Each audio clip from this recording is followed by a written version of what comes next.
We're going to get started with this jab from Ilhan Omar towards AOC. Holy smokes, ladies and gentlemen.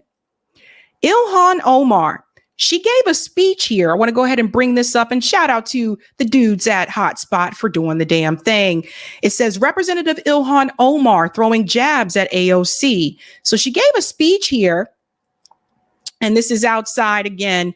She's at the DNC convention here, and she is with pro-Palestinian protesters. I may have to turn up the volume a little bit for you guys because the volume is pretty low on this video.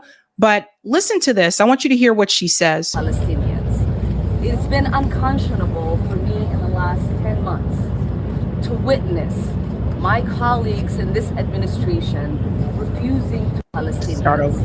It's been unconscionable for me in the last 10 months to witness my colleagues in this administration refusing to recognize the genocidal war that is taking place in Gaza.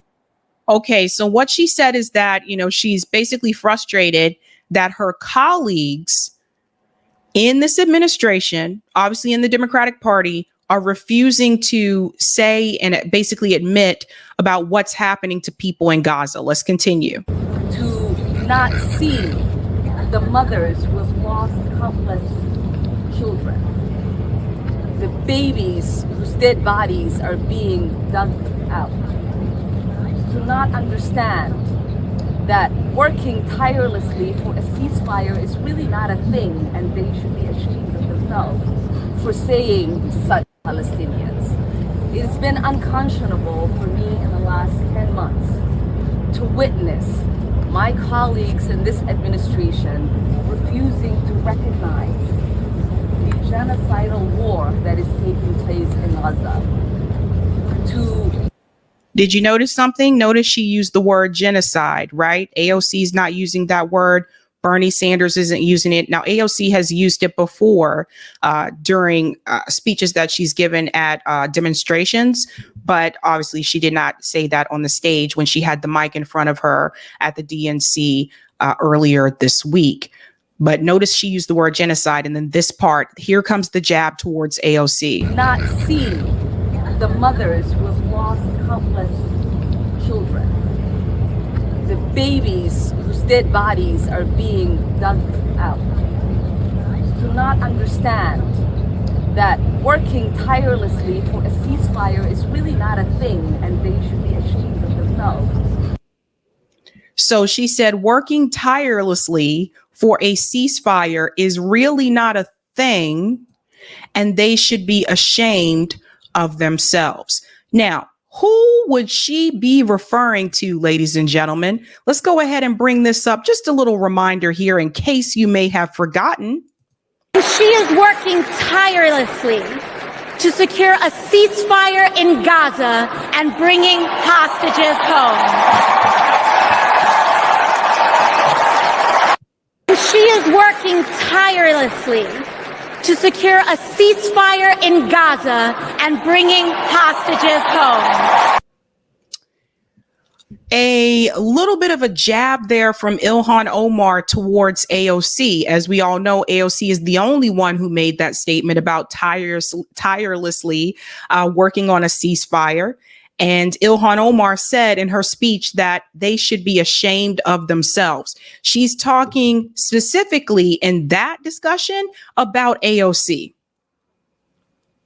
who is a member of the squad with her, one of the colleagues that she's referring to. Because we all know that when AOC made that statement, that was an outright lie. But AOC has done exactly what some of us predicted that she was doing all along. She has slowly made her way into the Democrat establishment. So she went from protesting outside of Nancy Pelosi's office to getting along with Nancy Pelosi and being her friend. Next thing you know, Joe Biden wins and she gets to be so close to Joe Biden to the point where she has his right ear. Didn't anybody else think it was kind of weird how all of a sudden AOC and Joe Biden and Ed Markey made sense because her and Ed Markey worked together on the Green New Deal. But all of a sudden, Joe Biden, she's hanging out with Joe Biden. when other politicians that are part of the Democratic Party can't even get a face-to-face, a one-on-one with Joe Biden, but she hasn't even been there that long, and all of a sudden she has Joe Biden's right ear. I called it a couple years ago that AOC is on her way to becoming the next Nancy Pelosi. And I remembered I got a lot of criticism from some of my colleagues in the space about that. But it looks like I was right about AOC because I noticed what she was doing. So Ilhan Omar is calling that out, and rightfully so, because the reality is it is a lie. It is a blatant lie. The Intercept chose to highlight this. And I have some of my criticisms about The Intercept as well, because they keep losing journalists left and right because they're censoring their journalists. But nevertheless, they went on to say this. Ilhan Omar takes a swipe at AOC for praising Kamala Harris' Gaza ceasefire push. Here we go. And we'll just show a little bit of this here. As pro-Palestinian protesters gathered in Chicago to disrupt the DNC, AOC used her speech to push a talking point that Harris and the Biden administration are working to end Israel's war in Gaza. Hers was the first mention of Gaza on the DNC stage. Of course, this is the line. She's working tirelessly. The Harris campaign quickly clipped and posted a video of the moment on TikTok. Listen to this. Frankly, it is somewhat puzzling given that Vice President Harris' responsibilities don't include foreign policy. That's coming from Sarah Lee, who is the executive director of Democracy for the Arab World Now. Ultimately, the only thing we can judge by is factual evidence. And the factual evidence is that almost a year now into the war, or 10 months into the war, there has been no ceasefire. AOC's speech and its embrace by the Democratic mainstream exposed rifts on the left from the Democratic Socialists of America, the group that propelled New York Representative's meteoric rise to fellow squad member Representative Ilhan Omar. So yeah, DSA also is calling out AOC for this. And don't forget that DSA, they unendorsed AOC this time around. One of those reasons was because of her choosing to conflate anti-Semitism with anti-Zionism, and also her being against the workers when she went against the railroad workers trying to strike. It goes on to say here, the Minnesota representative, Ilhan Omar, who did not immediately respond to a request for comment, directly attacked the administration, but used AOC's turn of phrase in a thinly veiled admonishment to not understand that working tirelessly for a ceasefire is not really a thing, and they should be ashamed of themselves. So yeah, this is pretty much trending on social media. And it's not just that. There was also this speech here from Ilhan Omar at the TNC convention. Listen to this. She's going to criticize this idea about a ceasefire. Listen to this. So if you really wanted a ceasefire, you just stop sending the weapons. It is that simple. So if you really wanted a ceasefire, you just stop sending the weapons. It is that simple. What did I tell you? And she knows that. And I'll be honest with you, the other politicians in DC, they know it too, but they're all playing the game because, again, they want to have a political career in DC. They don't want AIPAC to put up money against them so that they can lose their primary seat. They want to continue to stay in the bubble that they're in. Now, Ilhan Omar, I will say, out of all the squad members, she tends to be a little bit more vocal than the others. She's also not quiet about calling out names, which I'm surprised she didn't mention AOC's name. So you need to think about what that means. Because in the past, I've seen her mention Richie Torres' name, and she called him out again by name. And she said, you should be ashamed of yourself, Richie Torres, what you're saying about the Palestinian people. You know, what you're doing. You should be ashamed of yourself. But notice when it came to AOC, she did not mention AOC's name. What do you think that means?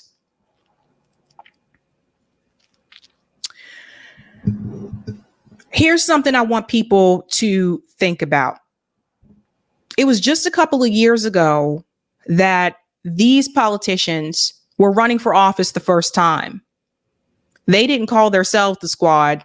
I guess somehow we gave them that name or the media gave them that name, but they were all running as Justice Democrats. And Justice Democrats, the strategy was to enter the Democratic Party and to take over the Democratic Party, basically push them left, right? And that did not work out well at all, because once they got in there and they got a little bit comfortable, they realized that in order to keep their seats, even though AOC said she wanted to be didn't care if she was a one-term congresswoman, but they realized that in order to keep that seat and to have a political career, that they were going to have to listen to Democrat leadership, which at that time was Nancy Pelosi.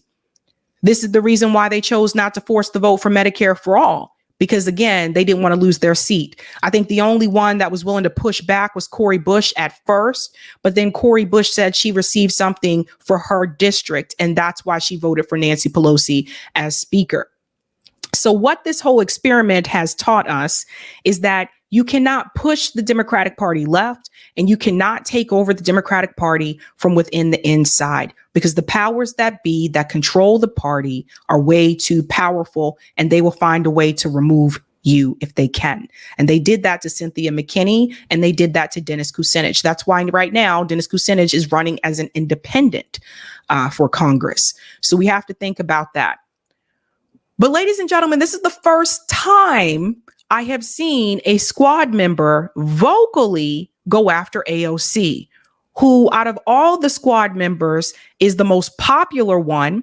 And she is the one that is praised the most by the Democrat establishment, by the Democrat leadership.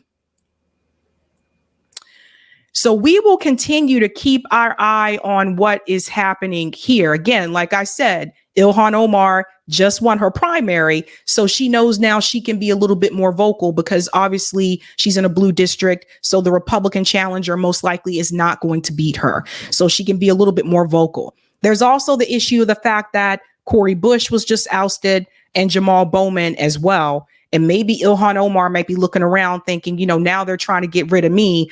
Why is it that AIPAC didn't challenge AOC? Anybody sit back and ask that question? Don't you think it's a little bit weird that they went after Cori Bush, Jamal Bowman, Ilhan Omar? I knew they weren't going to go after Ayanna.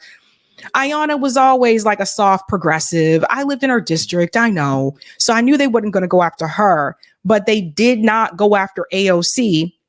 And AOC stood there at events and gave speeches about what was happening to the people in Gaza. Now, it took a long time to say the word genocide because protesters had to push her to do that.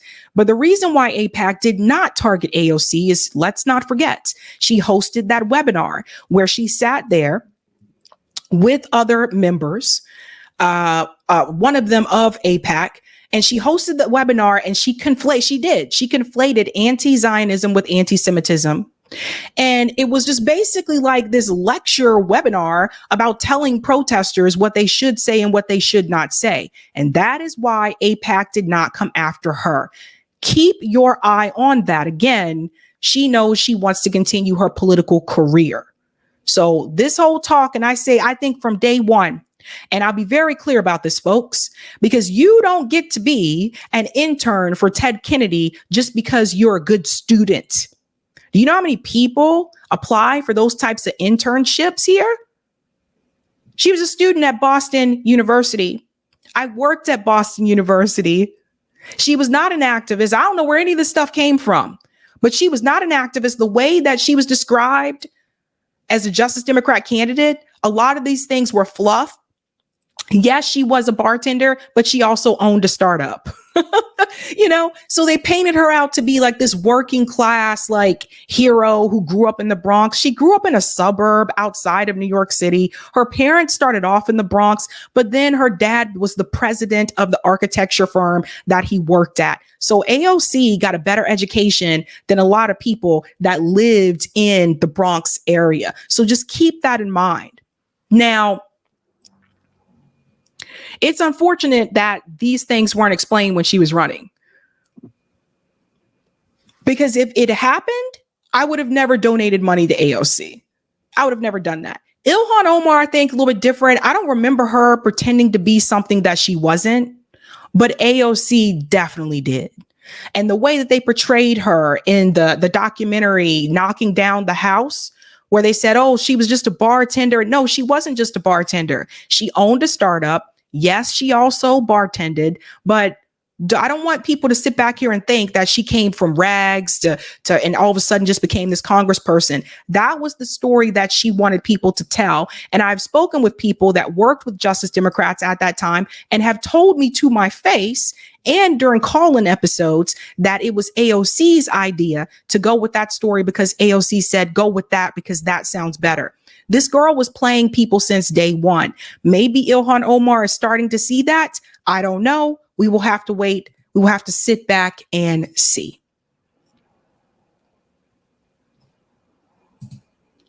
It happens, folks. It happens.